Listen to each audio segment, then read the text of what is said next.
Hi எல்லாருக்கும் வணக்கம். எல்லோரும் எப்படி இருக்கீங்க? எல்லோரும் நல்லா இருப்பீங்கன்னு நினைக்கிறேன்.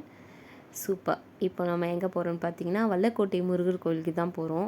நாங்கள் மார்னிங்கே பிளான் பண்ணோம். பட் ரொம்ப வெயில் அதிகமானதுனால பசங்களை கூட்டிகிட்டு போக முடியல. அதனால் ஈவினிங்கில் முருகரை போய் பார்த்துட்டு வந்துடலாம் அப்படின்ட்டு நாங்கள் கிளம்பியாச்சு. இங்கே தான் எங்களுக்கு மேரேஜ் நடந்துச்சு மே 17, 2019. எங்களோடக்கு ரொம்ப ஸ்பெஷலான நாள் அது. லைஃப்பில் மறக்க முடியாத நாள் அது, கல்யாணம் நடந்த நாள். ஓகேங்களா? அதுக்கப்புறம் அர்ச்சனைலாம் வாங்கிட்டு நாங்கள் கோவிலுக்குள்ளே போனால் அங்கே நிறைய கயிறும் கட்டியுமா தொங்கிட்டு இருந்தது. ஏன்னா அங்கே கும்பாபிஷேகம் பண்ணுறதுக்காக பெயிண்டிங் ஒர்க்லாம் நடந்தது. சரி நாங்கள் உள்ளே போய் சாமி பார்க்கலான்னு பார்த்தா சாமியை வீடியோ எடுக்க விடலைங்க.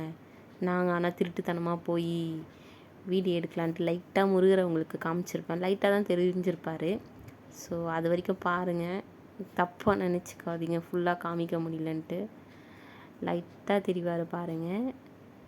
பார்த்துட்டு நாங்களும் வெளியே வந்தாச்சு. வெளியே வந்துட்டு முருகர் சிலை வள்ளி தேவியானோட வச்சுருந்தாங்க. அவரையும் பார்த்துட்டு சுற்றி சாமிலாம் வச்சுருந்தாங்க. அந்த சாமிங்கெல்லாம் கும்பிட்டுட்டு லாஸ்ட்டாக ஃபைனலாக குளத்துக்கு ஒரு சிறிது நேரம் உட்காந்துட்டு நாங்கள் வீட்டுக்கு கிளம்பியாச்சு. தேங்க்யூ.